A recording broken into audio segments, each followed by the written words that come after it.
Hey everybody, here is our next section. This is over solving exponential equations. I've already filled in our box here. I took this from earlier in our notes. I just copied it down. So if you want to go ahead and pause and copy it down and then come back, you can. Or if you want to build it yourself, you can pause and type them each into the calculator like I did. That's also an option. I'm not asking you to memorize these, though I do think it's beneficial for you to know the squares at least. But go ahead and pause, fill in your box, and then come back when you're ready. Perfect. So up at the top here, it says now that we have covered exponential functions as well as exponential expressions, we're going to cover exponential equations as was similar to radical equations, which we did last in the last unit. The first step will differ while the rest of the problems will follow normal equation steps. We have gone over normal equation rules multiple times. Back in Unit 0 at the very beginning of the year, we covered normal equation rules. If you know how to solve an equation, you're going to be solid with this. If you're still struggling, remember, you're always going to do the opposite of what's currently happening on both sides of the equation, and the sides of the equation are based on where the equal sign is. Here I have written down a power rule just to remind us what that is. And then here is a new property we haven't talked about explicitly, but we already know about. It says exponential property of equality. It says if you have the same base, then the exponents of those bases are equivalent as well. So let's look at number 1. It says solve for x. Here, per the exponential property of equality, because these bases are the same, their exponents are also equal. And with that, I can solve for x. So you just do normal equation rules. Whatever's already happening, you do the opposite. And I'm just going to draw a line down that equal sign to help you see the different sides of the equation. I have a plus 10. The opposite is to minus a 10. I have 5 times x. The opposite is to divide by an x. Divide by a 5. I'm sorry. Brain was working too slow. 0 divided by 5 is 0. And that's the answer. If you want to check your answer, you can. I'm not going to ask you to do that for these, but if you wanted to, you would just plug it back in. I'm going to show you on this problem just in case you want to see. We had 5 to the power of 10 equals 5 times 5x plus 10. And then 5 times 0 is just 0. So 5 to the 10 equals 5 to the 10, and that's why it works. True. And there we go. Okay.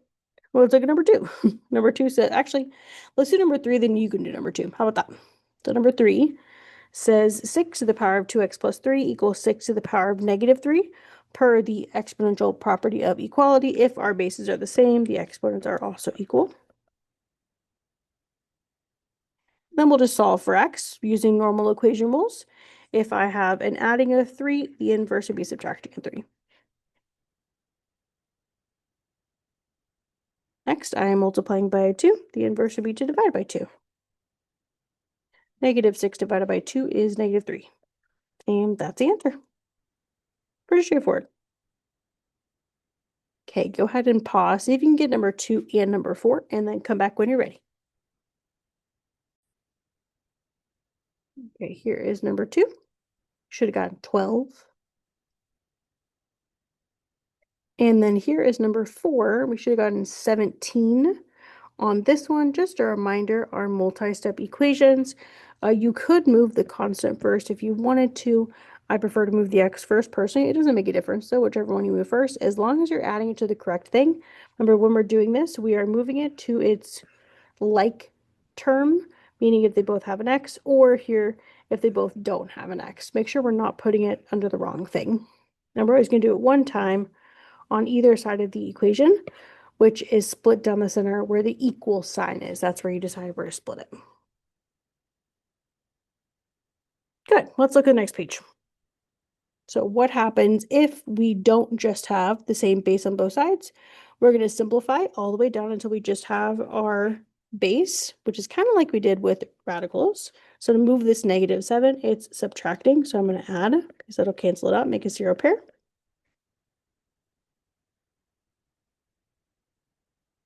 That gets me to here. And now I have the same base on both sides. If you don't see an exponent, obviously the exponent is a 1. So we have a base of 5 on both sides. If I have the same base on both sides per the exponential property of equality, my bases are the same, means my exponents are also equal. And then you just solve from here. Just a normal equation. I was subtracting 3, so I'll add 3. And then I was multiplying by 2, so I'll divide 2. And you should get x equals 2. Go ahead and give number 7 a go. Don't do 6 yet. Go straight to 7. We'll come back to 6 and I'll explain. So pause and then come back when you're ready. Here is number 7. You should have gotten x equals negative 1/3. The first thing we did was get our base by itself, so I moved this 8 to the other side. 16 minus 8 is 8. And then I had the same base. Remember, if you don't see an exponent, the exponent is a 1. If my bases are the same, I can cancel them out, and I just have the exponents left. And then you just solve for x using normal equation rules, and you should got negative 1/3.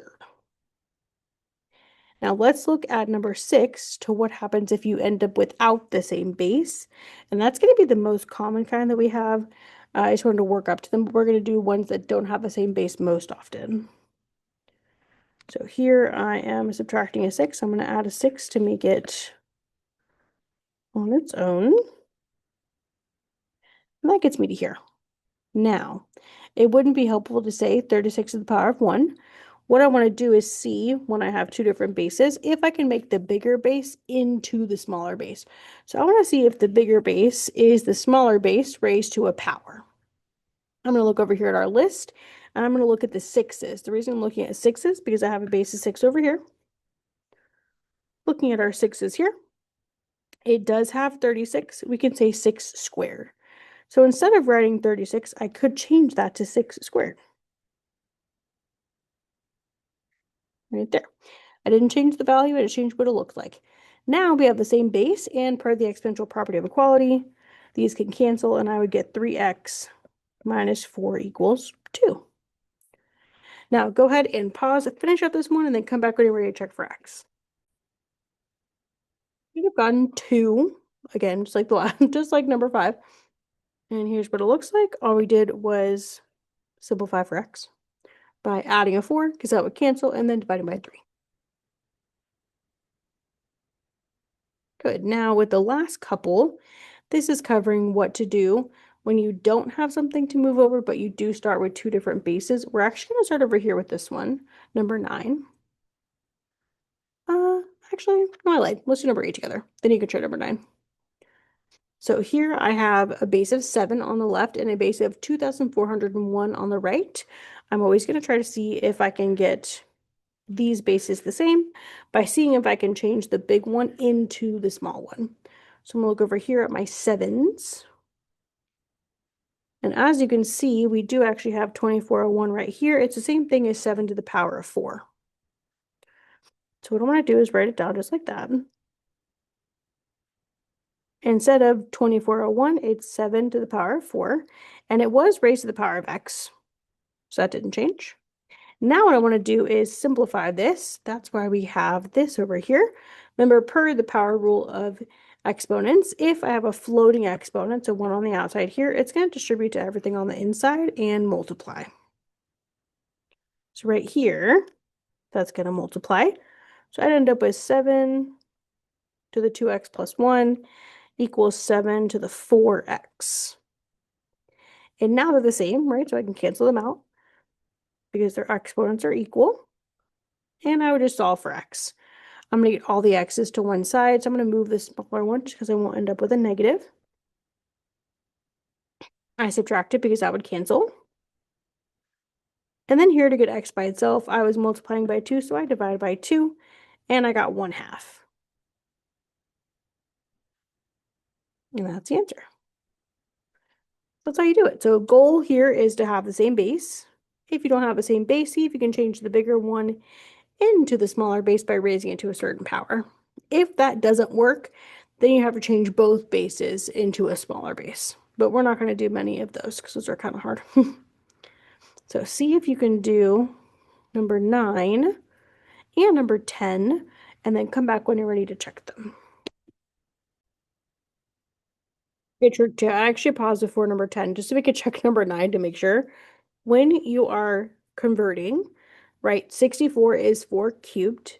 I have 4 cubed here, and it's all raised to the power of x minus 1. When I distribute this out per the power property, or the power rule technically, 3 times x minus 1 is 3x minus 3. If you forget this 3, that's going to mess it up. So don't forget that you're distributing to everything that's in the exponent. So you should have ended up with -1. Okay, good. Now you're ready. Pause, do number 10, and then come back.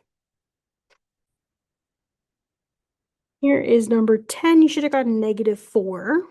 Go ahead and follow that through. Before you get to the bottom, though, I just want to talk real quick about this. Here we had 32, and the other base was a 2. So I went over here, I looked at my 2's, and I didn't get to 32, right? I know through 2 to the power 4.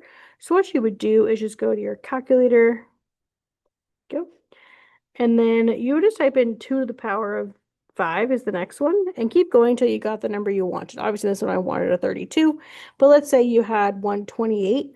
You would just keep going until you got there. Eventually, you would get there and see what 2 to the power of whatever it was that you needed. So that's where I got the 5 from my calculator right there. And then remember, when you distribute this out, make sure you multiply it by both. That gets you 10x plus 25. Now they have the same base, so those will cancel. I can set the exponents equal to each other, and then just a normal equation after that. You just do the opposite or inverse, really, of what's already happening. If I had a positive 3x, I subtract the 3x, that'll cancel. And then I had a positive 25, so I subtract 25, because that'll cancel. And then eventually I divided by 7, and that got me -4. Perfect. Hope this helps. Bye.